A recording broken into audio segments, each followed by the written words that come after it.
Région Sud vous présente Planète Locale.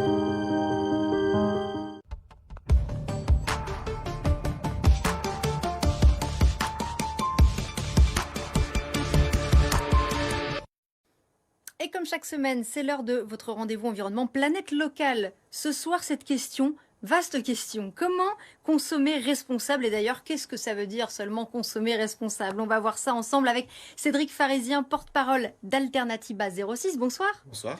Et Joël de Zerbi. Bonsoir. Vous êtes Bonsoir. co-gérant du Club des Simones. C'est une boutique d'échange de vêtements de seconde main. Tout d'abord, je vous propose de regarder ensemble 3 conseils qu'on pourrait donner pour consommer responsable. Il y a d'abord le choix de la vente en vrac, le fait de privilégier les circuits courts et enfin, de façon plus générale, limiter sa consommation. D'abord, Cédric Pharisien, je me tourne vers vous. Est-ce que ce sont globalement de bons conseils? C'est pas de mauvais conseils. Je rajouterais aussi de consommer de saison. Là, on parle de nourriture, hein, mais si on consomme local, mais que c'est une tomate produite sous serre, ça n'a aucun intérêt, si ce n'est pire, en fait, que de consommer de saison. Donc, c'est aussi important, dans ce qu'on met dans notre assiette, de manger des produits de saison. Joël de Zerbi, vous, votre credo, ce sont les vêtements de seconde main. En tout cas, pour consommer responsable, il y a un vrai levier sur la partie prêt-à-porter, habillement. Tout à fait. Quand on sait que l'industrie textile est la deuxième la plus polluante au monde, donc ça représente des tonnes et des tonnes d'émissions de gaz à effet de serre, etc., pour produire encore et encore du vêtement. Effectivement, sur la partie textile, on a aussi des alternatives à trouver. Il y en a de plus en plus, la seconde main se démocratise de plus en plus. Donc nous, sur Nice, on a voulu proposer aussi cette solution aux Niçois pour consommer différemment. C'est vrai qu'on parle beaucoup de nourriture en général pour consommer plus responsable, mais sur la partie textile, on a aussi énormément d'efforts à faire. Comment on pourrait définir la consommation responsable? Parce qu'on a l'impression que c'est quand même mis à toutes les sauces. Comment définir ça? Est-ce qu'on peut seulement vraiment le définir de façon précise ou pas? Je pense que la première chose à faire, surtout pour le consommateur, c'est qu'il se forme lui-même. Aujourd'hui, je suis venu avec des petites notes. Ouais. Il y a un sondage qui est paru dans Ipsos la semaine dernière. Et on a proposé des actions aux Français. Donc, c'était pas forcément aux Niçois, mais c'est tous les Français. Et dans ce qu'ils estiment le plus important pour réduire les gaz à effet de serre, ils ont mis en 1, recycler, le recyclage. En 2, utiliser un séchoir à linge plutôt qu'un sèche-linge.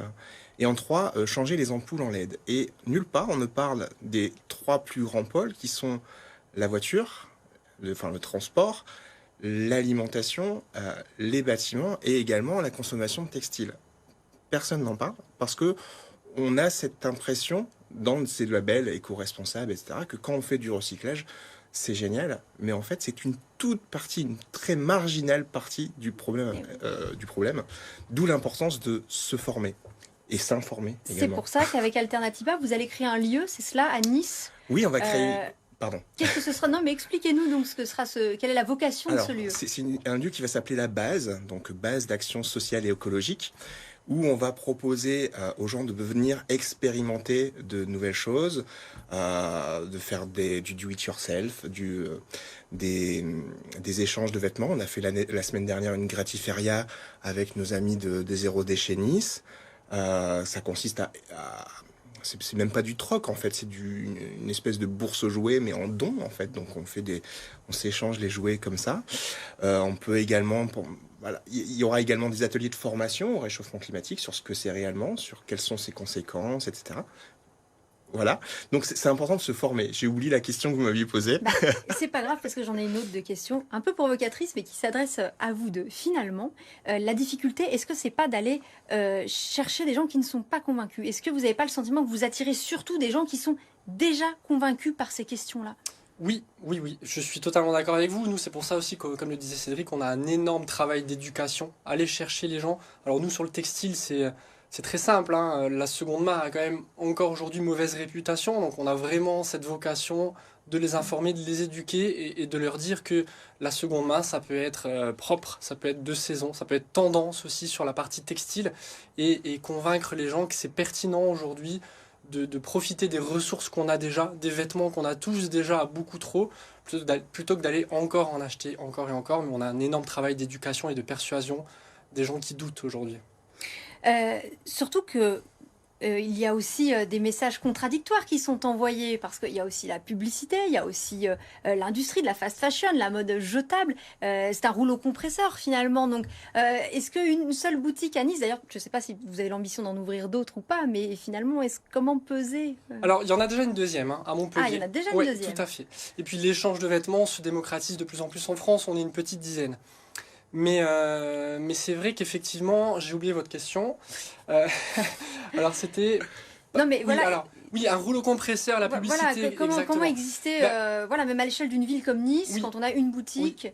Oui, effectivement. Alors, nous, c'est vrai qu'on lutte face à des mastodontes, à une publicité, à un rouleau compresseur. Les gens sont très aujourd'hui formés à la fast fashion, à l'achat, à la consommation. Donc, nous, on a un énorme travail d'éducation. Aujourd'hui, on se rend compte qu'il y a un vrai potentiel. Les gens s'ouvrent de plus en plus pour diverses raisons. La raison économique, qui aujourd'hui est de plus en plus importante quand notre pouvoir d'achat réduit de jour en jour. Et la raison écologique, on a de plus en plus de gens quand même qui se posent pas mal de questions et qui se disent qu'effectivement consommer de seconde main sur la partie textile, ça devient vraiment intéressant et très utile aussi pour la Et planète. est-ce que, comme chez Alternativa, vous avez des échanges avec votre clientèle sur ces sujets-là? Est-ce que c'est Bien aussi sûr. l'occasion d'échanges? C'est l'occasion d'échanger. Nous, on est avant tout, on est une boutique de troc de vêtements, mais on a un lieu de partage, d'échange. On a un énorme travail d'éducation. D'ailleurs, on essaye souvent de mettre des petits magazines, des affiches pour montrer en amont ce qui se passe avant d'acheter vraiment un vêtement, toute la production qu'il y a avant, des chiffres. Voilà, nous, on essaie vraiment d'informer et je pense que c'est la base aujourd'hui pour réussir à faire changer d'avis les gens qui sont encore un petit peu réticents. Donc, les gens réticents, on leur dit, venez chez nous, on vous explique un petit peu comment on fonctionne, on vous montre que la seconde main, ça peut être propre, de saison, en bon état, parce que aujourd'hui, il y a tellement de collections qui sortent toutes les semaines que la seconde main, ça peut être la collection d'il y a 3 semaines d'une grande chaîne de magasins. Donc, on a énormément de choix et du bon choix responsable et raisonné.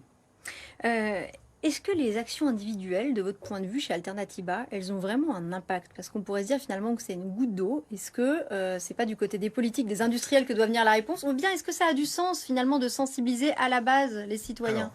J'ai envie de dire les deux. Ça a du sens dans le sens où soi-même, on se valorise en faisant ça. Et puis on a l'impression de donner un exemple et surtout, on peut être contagieux. C'est-à-dire, si on va aller... j'ai une petite fille, donc quand on fait un anniversaire pour les petits-enfants, on va aller vers des zéro déchets, vers des produits écolos. On va demander à ne pas acheter tel ou tel jouet. Au début, ça choque. Et puis au final, les gens, ils s'intéressent, ils se posent des questions. Donc il y a ça. Et effectivement, ensuite, il y a le côté politique, puisque on va être limité.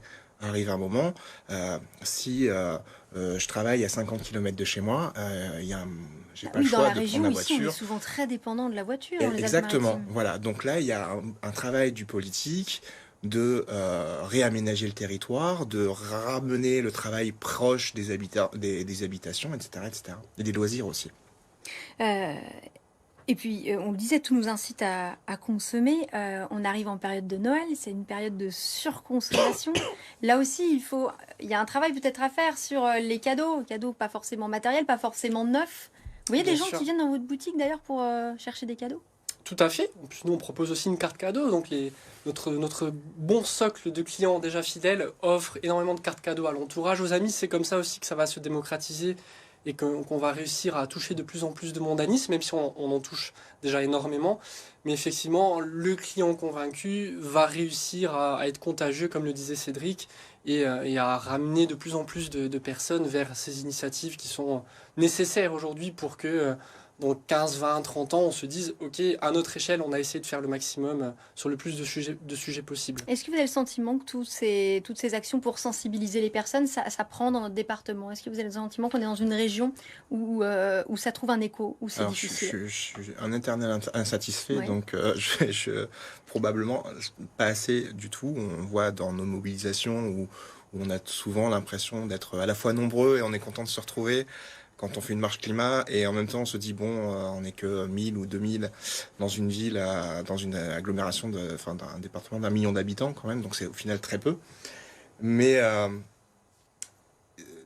je reviens à se former tout à l'heure, quand je disais vraiment, Si les gens sont vraiment au courant de ce qui se passe, qu'on doit passer de 12 tonnes de CO2 à 2, donc divisé par 6 nos émissions de gaz à effet de serre, et on ne parle que de gaz à effet de serre, on ne parle pas de l'eau, du plastique, etc.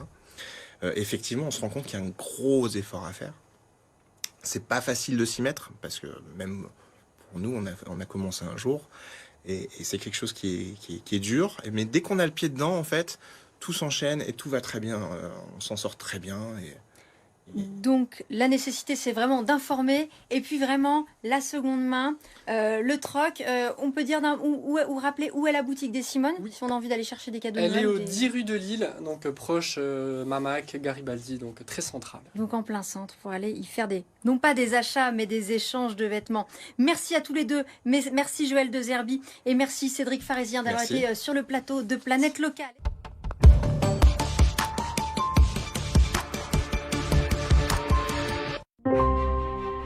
C'était Planète Locale avec la région Sud.